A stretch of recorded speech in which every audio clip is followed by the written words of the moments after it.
안녕하세요. 6개로 7분 경매 상담소의 황프로입니다.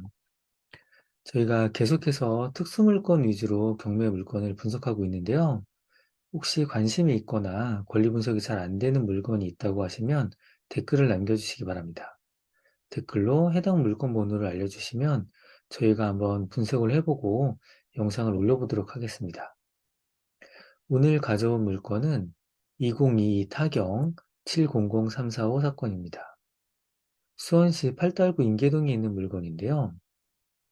이 물건은 한마디로 표현해서 약간 좀 애매한 물건입니다. 감정평가가 명확하지 않아서 애매하다고 말씀을 드리는데요. 우선 지도를 한번 살펴보겠습니다. 지도를 보시면 이 물건 바로 앞에 아파트 공사 현장이 있는 것이 보입니다. 수원 센트럴 아이파크 자이입니다.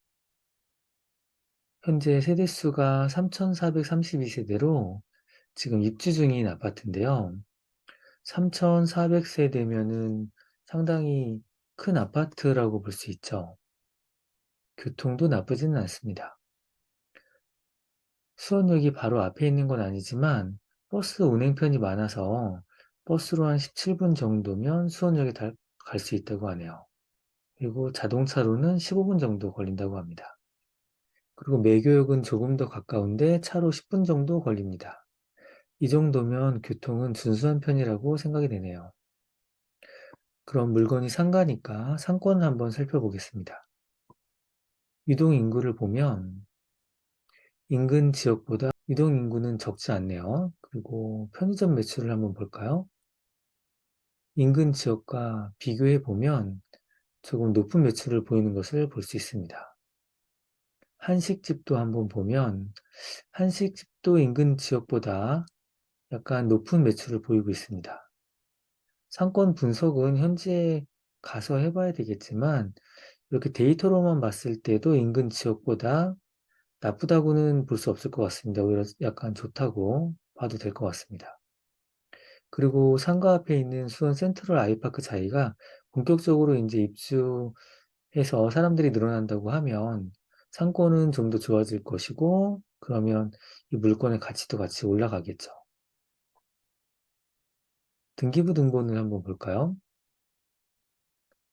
등기부 등본상에 특별한 건 없는데 해당 물건 내 건물이나 토지가 지분으로 매매된 사례가 상당히 좀 많은 걸 보실 수 있습니다.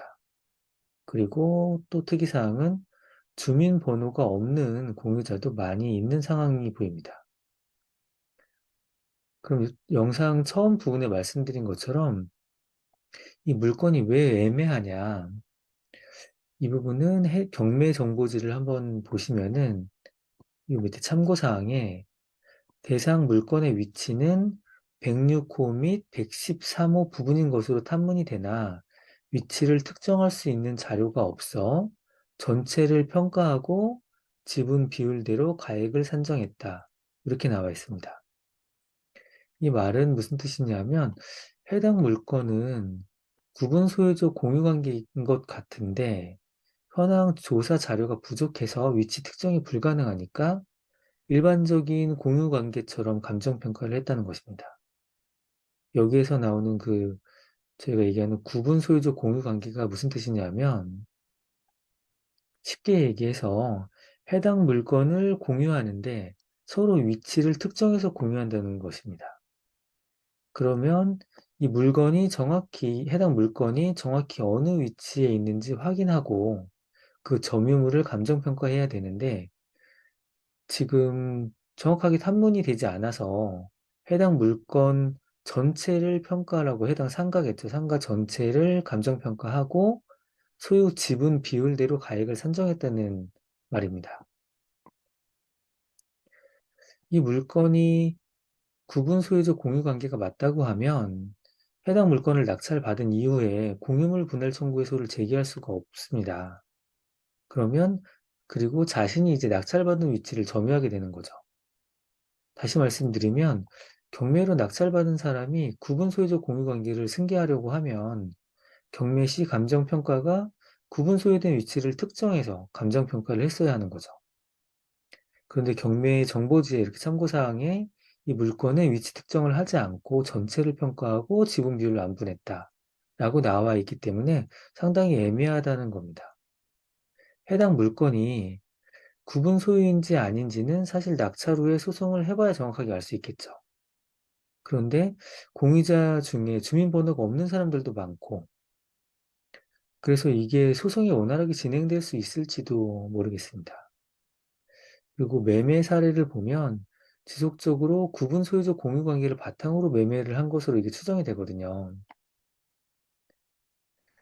그럼 이 물건이 앞에 아파트 단지도 있고, 나중에 가격이 좀 오를 걸로 예상이 돼서 마음에 드신다고 하면 확실하게 현장을 확인한 후에 이제 입찰을 하셔야 됩니다. 현장에 가서 정확하게 이제 탐문을 통해서 이제 위치를 확인해야 되고, 그 얘기는 뭐냐면 뭐 그 주변 상가에 계신 한두 분이 이제 위치가 여기입니다라는 얘기를 들어서 되시는 게 아니고, 그 상가에 있는 모든 분 아니면 뭐 누구에게나 물어도 이 물건의 위치는 여기서부터 여기입니다. 지금 106호 및 113호 부분인 걸로 지금 탐문이 된다고 했잖아요. 시간을 가지고 정확하게 어디서부터 어디까지가 해당 점유물이 가진 위치인지를 파악을 하고, 그런 후에 입찰에 참여해서 이제 낙찰을 받아야 되는데, 그래도 낙찰 받은 후에 이 물건이 어떻게 해결이 될지는 정말 그 알 수가 없는 거죠. 이런 물건은 초보분들 아니면 중급분들도 입찰에 참여하지 않는 거를 좀 추천을 드리는 게 좋을 것 같습니다. 왜냐하면 잘못 입찰해서 이제 낙찰을 받았다고 하면 다음 단계에서 어떻게 수익 실현을 해야 되는데, 지금 소송도 어렵고 위치 특정도 되지 않고, 그렇기 때문에 아마 해결이 어렵다고 하는 거는 결국 자금이 묶인다는 뜻이고, 그걸 해결을 위해서 많은 시간을 들여야 될 수 있다는 뜻인 거죠. 해당 물건은 구분 소유적 공유 관계 중에서도 상당히 난이도가 높은 물건이라고 지금 보여집니다. 그러니 이 물건에 대해서 정확히 히스토리를 알고 계신 분이나 아니면 정말 경매 경험이 많아서 이런 물건도 나는 자신 있게 해결할 수 있다 하시는 분이 아니면 입찰에 참여를 안 하시는 게 좋을 것 같습니다. 오늘 해당 물건은 이것으로 설명을 마치고요. 앞에서 말씀드린 것처럼 관심이 있으시거나 아니면 이렇게 같이 권리 분석을 해보시고 싶은 물건이 있다고 하면 댓글을 남겨주시면 저희가 분석해보고 영상을 올려보도록 하겠습니다. 오늘 영상은 여기서 마치겠습니다. 감사합니다.